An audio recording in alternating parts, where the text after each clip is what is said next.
Assalamualaikum warahmatullahi wabarakatuh. Selamat siang, kembali lagi dengan saya Rudi Wijaya, peserta di Klatsar CPNS LIPI Angkatan 1 tahun 2021 dari kelompok 1. Baik, pada kesempatan kali ini saya akan menyampaikan kembali learning journal atas materi yang saya dapatkan dari di Klatsar pada hari Senin tanggal 5 April tahun 2021. Karena agenda ini merupakan bagian dari agenda 2, yakni tentang nilai-nilai dasar, mungkin bisa saya refresh kembali mengenai materi-materi dari pertemuan sebelumnya. Pertemuan sebelumnya itu kami membahas mengenai fungsi pegawai ASN, yang mana ada 3 fungsi dasar dari seorang pegawai ASN, yakni pertama fungsi pelaksana kebijakan publik, kemudian fungsi pelayanan publik, dan fungsi perekat dan pemersatu bangsa. Kemudian untuk dapat melaksanakan ketiga fungsi tersebut, seorang pegawai ASN harus memegang dan melaksanakan nilai-nilai dasar ASN. Apa saja nilai-nilai dasar ASN tersebut? Untuk memudahkan, kita singkat saja dengan nilai-nilai aneka. Apa itu nilai-nilai aneka? Nilai-nilai aneka yaitu akuntabilitas, nasionalisme, etika publik, komitmen mutu, dan anti korupsi.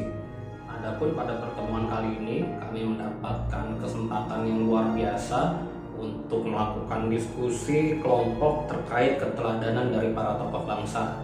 Para tokoh bangsa yang kami pilih di sini tidak sebatas pada pahlawan yang sudah ditetapkan oleh pemerintah saja, tetapi juga pada orang-orang tertentu yang kami nilai memiliki karya, memiliki sepak terjang yang baik, sehingga kemudian kami dapat sebut beliau sebagai seorang tokoh.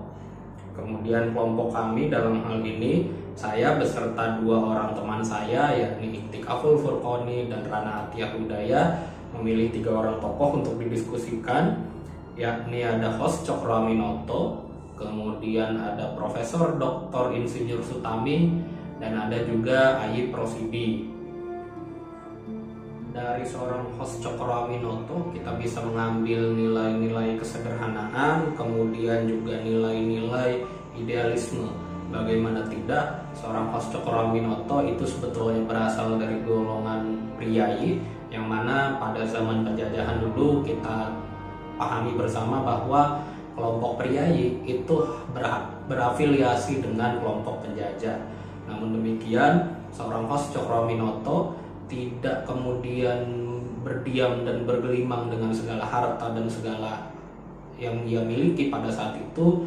Kemudian ia lebih memilih kemudian untuk memberikan pengajaran, memberikan pendidikan, dan bahkan hasil akhirnya bisa kita lihat bersama, host Cokro Aminoto ini memiliki murid-murid yang sangat luar biasa. Bahkan para founding father kita itu merupakan hasil didikan dari seorang host Cokro Aminoto.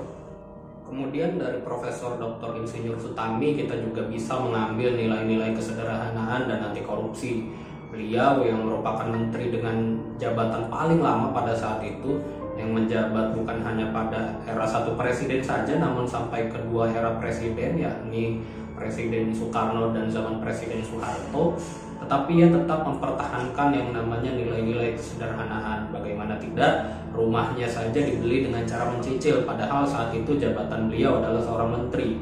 Kemudian juga ketika jabatannya telah berakhir, ia menolak tawaran untuk kendaraan, kemudian rumah yang itu ditawarkan oleh pihak ketiga, karena beliau sangat memegang teguh bahwa ketika kita mulai bergelimpangan dengan harta dan tidak bisa menolak pemberian dari orang lain dengan nominal yang besar, maka disitulah niat kita untuk korupsi itu akan muncul. Dan beliau berpegang teguh pada prinsip itu, sehingga sampai akhir hayatnya beliau tetap berpegang teguh dan tetap sederhana. Kemudian yang selanjutnya dari seorang Ayib Rosidi, salah seorang sastrawan yang fokus pada sastra daerah, kita dapat mengambil nilai konsistensi dan komitmen mutu.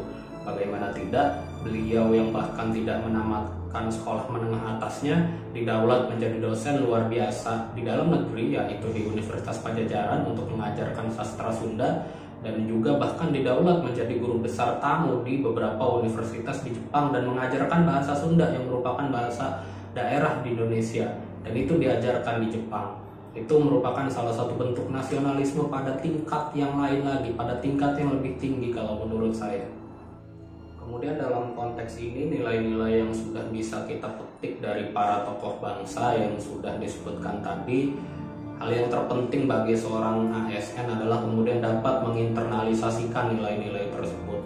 Contoh kecil yang sebetulnya bisa dilakukan bagi setiap diri pegawai ASN dalam kehidupannya atau dalam pekerjaannya sehari-hari, yaitu misalnya rela berkorban, kemudian mengutamakan kepentingan kelompok atau kepentingan organisasi, atau dalam konteks ini adalah kepentingan lembaga kita bersama yakni LIPI, dan kemudian bersifat atau bersikap sederhana pada keseharian, dan yang terpenting adalah jujur. Karena berdasarkan hasil pertemuan kali ini dapat disimpulkan bahwa kejujuran sebetulnya melandasi nilai-nilai 5 nilai aneka tadi, sehingga kemudian untuk dapat melaksanakannya sebetulnya awalnya kita harus bersikap jujur terlebih dahulu. Dengan kejujuran kita akan bisa akuntabel, dengan kejujuran kita juga akan menjadi lebih nasionalis, dengan kejujuran kita bisa menjunjung etika publik, dengan kejujuran kita bisa mempertahankan komitmen mutu, dan yang paling penting adalah dengan kejujuran kita bisa menjadi pribadi yang anti korupsi. Baik, demikian learning journal saya pada kesempatan hari ini. Mohon maaf apabila ada kekurangan. Saya ucapkan terima kasih kepada yang telah menonton. Saya akhiri. Wassalamualaikum warahmatullahi wabarakatuh.